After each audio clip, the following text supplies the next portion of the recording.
Hi friends, 69,000 शिक्षक भर्ती में एक बार फिर से आपका स्वागत है।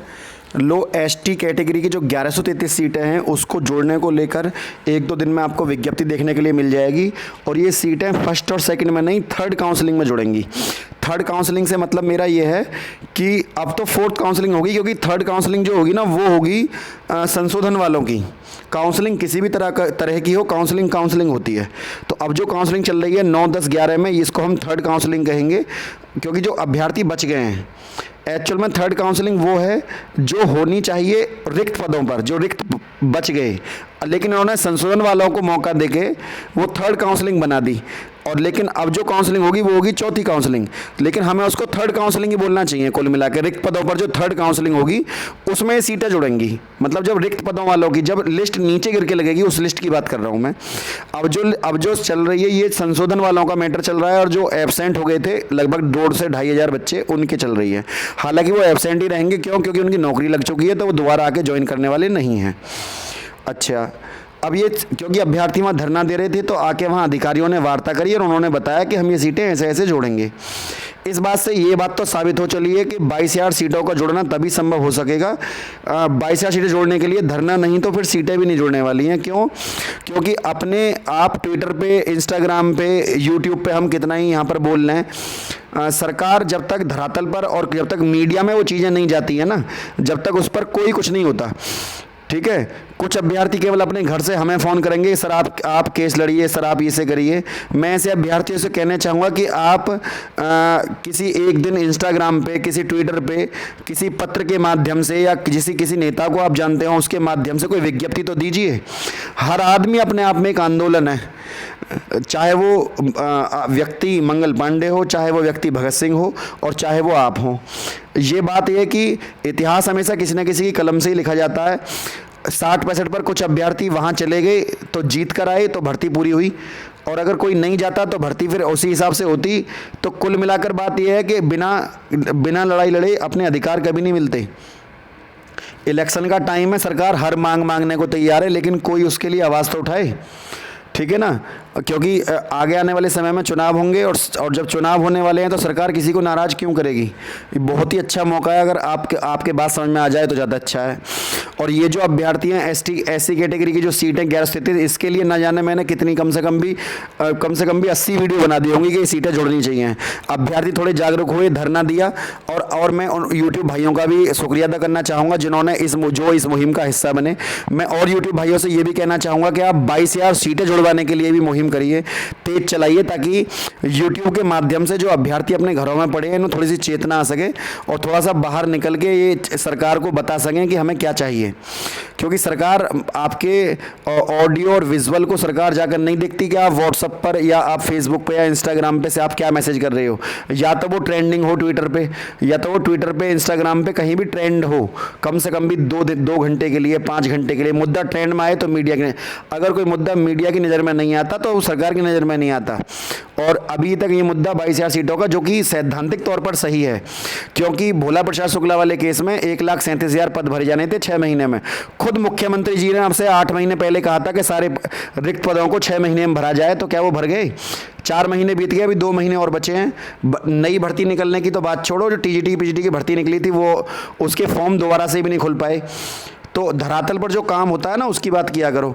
हालांकि सरकार, ऐसा नहीं है कि सरकार नहीं जोड़ेगी, लेकिन जोड़वाने के लिए एक सच्ची कोशिश होनी चाहिए। अभी कोशिश सच्ची नहीं कही जाएगी। ये केवल मैं वीडियो बना रहा हूँ, कुछ लोग और बना रहे होंगे। कुछ यूट्यूबर मैंने देखा है वीडियो पे, वो भी अच्छी वीडियो बनाते हैं और इसीलिए बनाते हैं ताकि लोगों की आवाज़ उठाई जा सके। लेकिन यथार्थ यह है कि बजाय कोई अपडेट देने के या किसी भर्ती का केस स्टेटस या किसी भर्ती की अपडेट देने के बजाय, वो अपने आप में लोकतंत्र का एक चौथा स्तंभ कहा जाता है मीडिया, और हम सोशल मीडिया से जुड़े हुए हैं। मेरा उनसे आग्रह है सभी यूट्यूबर से कि ये सभी 22,000 सीटों को जुड़वाने के लिए जो कम गुणांक के बच्चे आपसे जुड़े हुए हैं, आपके चैनल को उन्होंने सब्सक्राइब किया है, कृपा करके उनकी हेल्प करिए बच्चों की, और इन सीटों को जोड़ने के लिए बड़ी आवाज़ उठाइए। खुद ऐश्वर्या भाटी मैम ने कहा कि अगर जरूरत पड़ी तो हम 51,000 सीटों को जोड़ देंगे। तो जब वो सरकार 51,000 सीटों को जोड़ सकती थी उस समय, तो क्या आप 22,000 बची हुई सीटों को नहीं जोड़ सकती, जो कि न्याय का आधार पर सही है, जिसके लिए जस्टिस यू ललित सर ने खुद कहा था कि ये सीटें जुड़नी चाहिए। मतलब जब उसकी कोर्ट की तारीख लगेगी वो सीटें जब ही जुड़ेंगी, सरकार इनको अभी नहीं जोड़ सकती थर्ड काउंसलिंग में। तो ये बात है, इस बात को रखने के लिए सही लोग चाहिए, सही तरीके से काम होना चाहिए। अगर किसी बच्चे का पॉइंट 1 पॉइंट 2 से कम है, बाद में आप पूरी ज़िंदगी भर धक्का खाते फिरेंगे, इसलिए अच्छा है अब थोड़ा सा प्रयास कर लें आप। मैं ये नहीं कहूँगा कि आप कोई ऐसा काम करें जो समाज की नज़र से गलत हो, आप कुछ शांतिपूर्ण धरना करें, ऐसा काम करें जो सरकार की नॉलेज में आ जाए और कोई सरकारी काम में बाधा भी ना आए। इस तरीके से आप अपनी बात को रखिएगा। जैसे SC ST वाले बच्चों ने जो काम किया है वहाँ पर, और उनका 3 दिन के धरने के बाद पुलिस में थोड़ी सी गिरफ्तारी हुई और उन्हें साथ के साथ पकड़ा, गाड़ी में भरा, फिर छोड़ दिया कि जाइए अपने अपने घर जाइए, रोड ब्लॉक मत करिए। पीछे से 4 अधिकारी आए, बोले क्या बात है, क्यों रोका? मीडिया वाले आए, मीडिया में बात छपी, 2 दिन बाद मीडिया ने सुन ली, 5 दिन का पूरा काम था, काम खत्म, सीटें जुड़ गई, 1133 बच्चों को और नौकरी मिलेगी। अब बताइए, SC की सीट पहले 61.3 पर थी, थर्ड काउंसलिंग में 60 पर जाती, अब और गिरकर 58 पर चली जाएगी SC की सीट। अब SC का गुणांक यदि 58 पर चला गया तो आप समझ सकते हो कितने बच्चों को नौकरी मिल जाएगी, बहुत बड़ा रोजगार लगेगा ये। 58 छोड़िए, अगर 59 तक भी बच्चे कवर हो जाए तो बहुत बड़ी बात है। 58.5 तक भी 1-2 बच्चे मेरे नॉलेज में हैं जो बड़े मेहनती बच्चे हैं, 58.5, 58.3, 58.4 तक भी हैं, ऐसे बच्चों का भी सिलेक्शन हो जाए, बहुत बढ़िया। तो फ्रेंड, आपको भी आवाज़ उठानी होगी अपनी अधिकार की। यदि आप अपनी हक की आवाज़ नहीं उठाते तो कोई दूसरा व्यक्ति क्यों उठाए? आप खुद प्रयास क्यों नहीं करते हैं? दूसरे कंधे पे बंदूक रख के क्यों चलाना चाहते हैं आप? आपके सामने सीधा सीधा हकीकत है कि सीटें जुड़ी, और जब आप सीटें जुड़ती हुई देखेंगे, आप थर्ड काउंसलिंग होते हुए देखेंगे, लेकिन आप देखेंगे 22 सीटें नहीं जुड़ी। क्यों? क्योंकि आपने सच्चा प्रयास नहीं किया। आप ये मत सोचिए कि कोर्ट के माध्यम से जुड़वा कर लाएंगे, ऐसा नहीं है। चुनावी समय में जो वादे हैं ना, वो धरातल पर उतारे जाते हैं, और ये बात आपको समझनी चाहिए। पिछले कभी कितने ही दिनों का आप इतिहास उठा के देख लो, 20 वर्षों का, इलेक्शन से पहले जो भर्ती आई है वो हमेशा पूरी हुई है, और एक भर्ती ऐसी आती है उसमें कोई भी गवर्नमेंट हो, इलेक्शन से पहले फार्म भरवा लेती है, और कोई भी गवर्नमेंट इलेक्शन के बाद उसके एग्ज़ाम कराती है, और फिर पास आउट करती है गवर्नमेंट। ताकि गवर्नमेंट फॉर्म भरवा कर इसलिए रख लेती है ताकि आगे आने वाली जो सरकारें हैं वो उसमें लोग ये सोचें कि अब गवर्नमेंट हमें भर्ती कर रही है, भर्ती निकाली है, तो क्यों ना इसी को वोट दें। इस सोच के साथ वो भर्ती करी जाती है। तो आप ऐसी सोच का हिस्सा बनना चाहेंगे, ऐसी मुहिम का, या आप अभी भर्ती होना चाहेंगे? नई भर्ती में कुछ गुणांक, आपको क्या पता कितने परसेंटेज, कितने एकेडमिक वाले बच्चे जुड़े? तो आप इस समय आपकी मेरिट गिराई है, बस और नीचे गिरनी है। जब और नीचे गिरेगी तो आपका कम गुणांक पर सिलेक्शन हो जाएगा। नई भर्ती में आपका दोबारा दाल गलने वाली नहीं है। क्यों? क्योंकि उसमें CBSE बोर्ड और TG और जो CBSE बोर्ड के और जो BTC के बच्चे हैं उनकी एकेडमिक काफ़ी अच्छी होती है, ठीक है ना।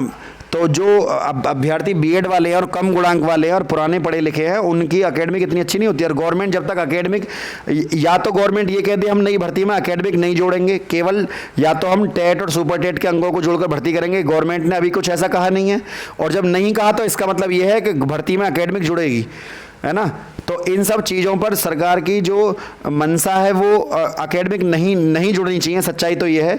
लेकिन सरकार अगर जोड़ेगी तो फिलहाल की बात करिए, फिलहाल ये है कि 22,000 सीटें बिना जोड़े कम गुणांक वालों का सिलेक्शन होने वाला नहीं है, और आपको इसके लिए आवाज़ उठानी पड़ेगी। आप किस तरीके से आवाज़ उठाते हैं ये आपको एक मुहिम चलानी होगी। इसके लिए सभी यूट्यूबर से बोलना भी होगा जिसका आप चैनल देखते हैं कि सर 22,000 सीटों के लिए आवाज़ उठाइए, ताकि उन्हें पता लग सके आप उनसे कहना क्या चाहते हैं। अपनी आवाज़ को सोशल मीडिया प्लेटफॉर्म पर उठाकर लाइए। अखबारों में, न्यूज़ चैनल में जब तक चीज़ें नहीं आएंगी सरकार को नहीं पता लगेगी, और सरकार जोड़ना भी नहीं चाहेगी जब तक थोड़ा सा सरकार के ऊपर उस चीज़ को लेकर हल्का सा प्रेशराइज ना किया जाए, दबाव ना बने, तब तक काम नहीं होगा। अब SC की सीट ST में, ST की सीटें SC में इसलिए तो जुड़ रही हैं क्योंकि उन्होंने जाकर वहाँ थोड़ा सा ज़्यादा बच्चे नहीं थे, ज़्यादा से ज़्यादा 150 बच्चे थे, और 150 बच्चों ने अपना काम कर दिया जो उन्हें करना था। पूरे प्रदेश के कितने बच्चों को फ़ायदा हुआ है? तो मात्र थोड़े से बच्चे भी यदि काम कर दें तो काम हो जाए। फ्रेंड, यदि आपको ये सब चीज़ें समझ में आ रही हों और आपको बात समझ में आ रही हो तो कमेंट बॉक्स में कमेंट ज़रूर करें आप। मैं कम गुणांक वाले बच्चों के साथ हूँ, जिनका गुणांक कम है और नियुक्ति की बहुत ज़्यादा आवश्यकता है, ऐसे बच्चों से मैं ज़रूर कहूँगा कि थोड़ा सा प्रयास करिएगा। मुझे ये नहीं पता है कि आप किस तरीके से प्रयास करेंगे, बस मैं इतना कहना चाहूँगा अपनी बात को आप जिस तरीके से भी रख सकें उस तरीके से आप अपनी बात को सरकार के सामने रखिए। ये एक तामील एक उदाहरण है आपके सामने कि जब एसटी की सीटें एससी में जुड़ सकती हैं तो 22,000 सीटें क्यों नहीं। बड़ी सिंपल सी बात है। और जबकि वो भी इतना ही अधिकार है, वो भी बैकलॉग की बची हुई सीटें हैं और ये भी बैकलॉग की बची हुई सीटें हैं। जो पिछली भर्ती की सीटें हैं वो भी ये भी ऐसी हैं, वो भी ऐसी हैं।